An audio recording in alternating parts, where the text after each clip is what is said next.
What's going on, guys? Welcome back to another episode of In the Basin, the first episode of 2026. I can't believe I'm saying that. January 3rd, 26. I'm going to write that wrong on every piece of paper I do for at least the next month. Easily. All right, real quick, guys, as we come back, I wanted to introduce Chris of Chrisco's Detailing. As I call him, the detailer of the stars, tends to keep the boats up and down Brevard County in shape. And part of what we were talking about when we were discussing with Rick at Portside, our preseason maintenance, getting things up to snuff, part of that is getting the boats back up because, old gel coat, powdered gel coat, boats that haven't been taken care of tend to get dirty faster. Oh, they absorb the blood. And that's one of those things that if we're fishing and stuff on those lines, doing that preseason maintenance, getting the boat up to snuff, getting it polished out, and get that good shine on her.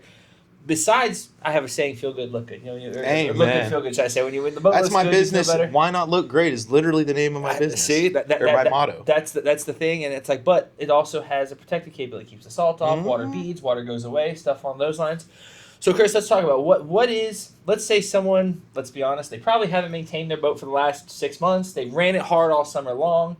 They probably didn't even wash it before they put it away for the last time of the year. Well, you sound like 90% of the boaters around here. So let's talk. What are we going to do? How the customer calls you now, says, Chris, I got this 26. I haven't used it since October. Maybe we used it for the Christmas parade. Maybe we're lucky it's only been about 2-3 weeks, but it needs love. Where are we going? What's our first steps? Well, first and foremost, I'm going to cut the Christmas lights off because that's hard to work around with a buffer. So I'm going to get rid of that first and foremost. Then you just start with your washing. I mean, everybody thinks you just wash a boat, you can wax it. Oh, that is such a misnomer. People believe it, and I hate it. What you need to do is a good thorough wash. Then you polish your surface to smooth it out. Then you put your sealant on, your wax, your ceramic coating, whatever needs to be done. People think, just smear wax on it. It's an oxidized surface. Oxidized surfaces are basically porous. You can't put a sealing material on a porous surface. It will do nothing. So wash it, polish it, and put a protective coating, whether that be a wax or a ceramic coating, your choice. But that is how you go into the fishing season. Now, is it safe to say, because as these boats oxidize, and oxidation is going to happen on every boat. It's not a brand bash thing. It's Florida Sun is Florida Sun. It's fiberglass, it's gel coat, it's part of life. But the amount of maintenance required on a non-waxed, non-sealed boat is 10x that of if the boat's taken care of, if the boat gets its annual wax, or if they do choose to go for ceramic coat, which comes at a cost. Yeah. But it extends that service interval some, and it definitely puts a better coating on the boat. But if they put the good sealing coating on the boat, the post, what is the post? Because every time they use their boat, they should be cleaning the boat. Mm-hmm.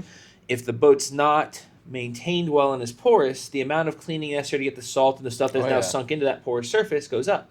100%. Is it safe to say that by investing in at least one time of year, let me come to your dock, let's put a real sealing, a real coat. They can do it themselves. But if they doesn't have to be a professional. I mean, you can do it at home. But that if they come in and they get that really good coating on the boat, now the post-usage wash is more of a hose out and a brush off.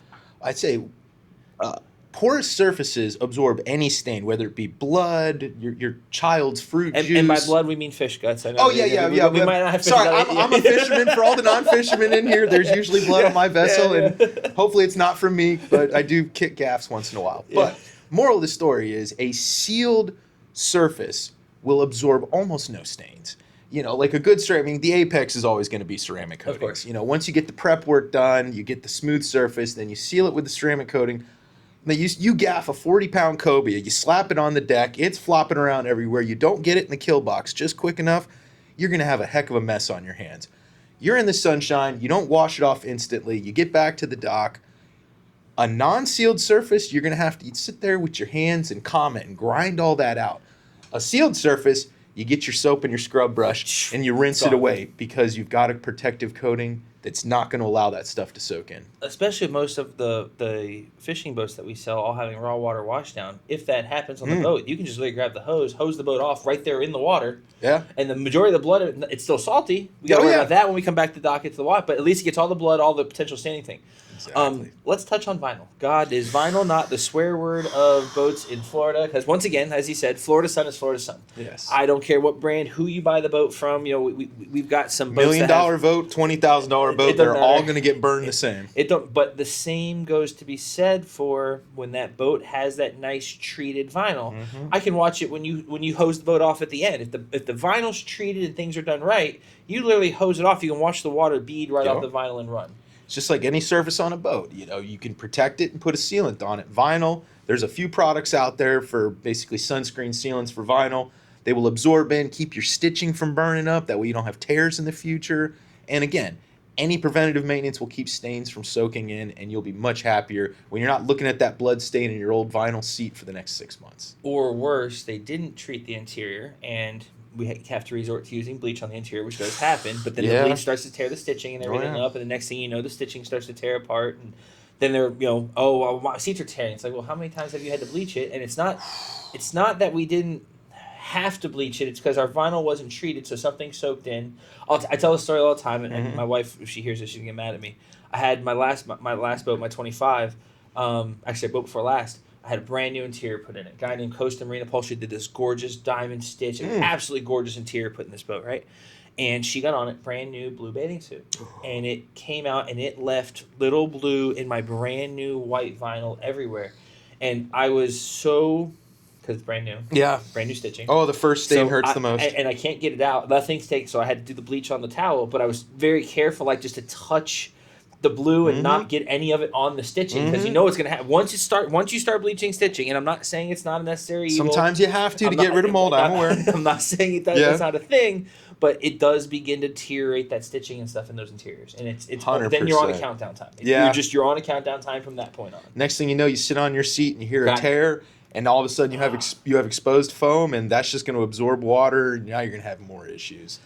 So preventative maintenance. So it's safe to say, if we haven't done our would it safe to say your recommendation is the annual wax ceramic coat being the plus, but I also understand it's not in everyone's budget. Yeah. If you can afford a ceramic, my last boat was ceramic coated. He saw it 2-3 years later.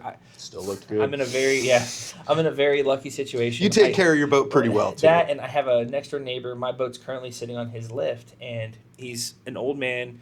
I love him to death, but he has this thing about every Wednesday he goes out and hoses my boat off for me. He's just got nothing else to do. And he would send me pictures and videos. He's like, Mike, it's been 2 years and I hose your boat off and the water still just beads and runs off the surface.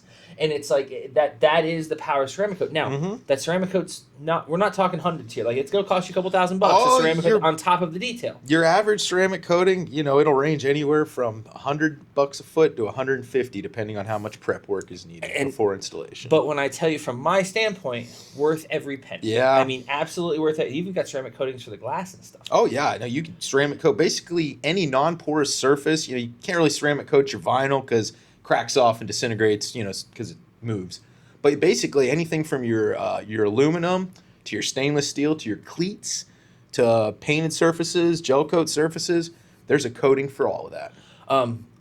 So let's say ceramic coating is out of the picture. We can't afford it. That's fine. Yeah. So is it safe to say the correct movement for the year is the annual wax and detail, that annual really, really, really keep it up. And then outside of that, once a year, and then basically keep the boat washed and cleaned every time they use the boat. Is that the same? Sounds about right. I mean, except for us to keep our boats in lifts where they really need to be cleaned every 2 or 3 weeks, whether we use them or not. That boat needs to get at least a lift is probably the hardest place for a boat because it gets sun from above, off reflected water, depending on if you have a roof. Being on a dock is probably the hardest place for a boat. You're going to need more maintenance, but at the same time, all you got to do once a year, get your coating, and then maybe quarterly a good cleaning. Yeah. And I always tell people, once you get your base ceramic, you can wax on top of it. You can put anything that's non-abrasive on top of it, and it will extend the life of your coating. So it's actually a really good idea. If we can, maybe, I don't want to, like I said, I do my best never to make this a sales pitch. Let's say you're buying a new boat. Yeah. But let's roll that ceramic coating into the new boat. Let's get the boat ceramic coated from the word go. Mm-hmm. Now our annual details, 1, they're easier. 2, they don't have to be as... Yeah. 2, they'll help extend the life of the boat because we're going on top of the ceramic coating. So after 1 year of a ceramic coated boat, I'm going to do 1/3 the amount of work to bring it back and reapply the coating versus an uncoated boat.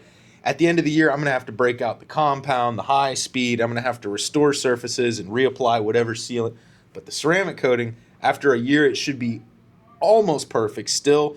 That way you just wash it, smooth it out a little bit, apply one top coat, Do it again next year. As long as it's been maintained and washed between those coatings. That's the big thing, guys. We have to keep. I keep harping back on and understand. I speak from the world of a broker and a salesman, and I might have to sell your boat one day. It's a lot easier to sell a shiny boat, but or I have to charge the customer to make the boat shiny before I sell it, or sell it as a dull boat. I call them green boats. When they have them in that green mold, they're worth that pennies they are because it's just, and so.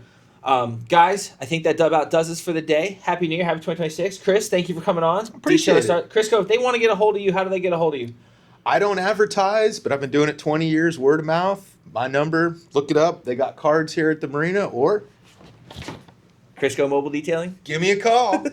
So, guys, and I mean it when I say, like, Chrisco is, like, he doesn't advertise. I've never seen him advertise once, and I'll call him mid-July, and he's like, Mike, I'll get you to the front of the list, but it's still going to be 2-3 weeks. Like, dude gets booked up. Dude knows what he's doing. He's got a name in the area. So if you're looking to have your boat detailed, looking to have it touched up, hit up Chrisco. But more than anything else, I think the purpose is we always try and talk about what's good for boaters in this area. Take care of your boat. Take care of it. Please, at least hose it off every time you use it. You don't have to hire a professional detailer. Just get your kids to smear any wax on the surfaces. Flush the motor. Yes, hose the thing off. Yes. You know what I mean? Like just help us help you. Don't leave blood on the deck because it gets baked in the sun and it becomes so hard to get out. So, guys, thank you. Happy New Year, and we'll see you next week. Later.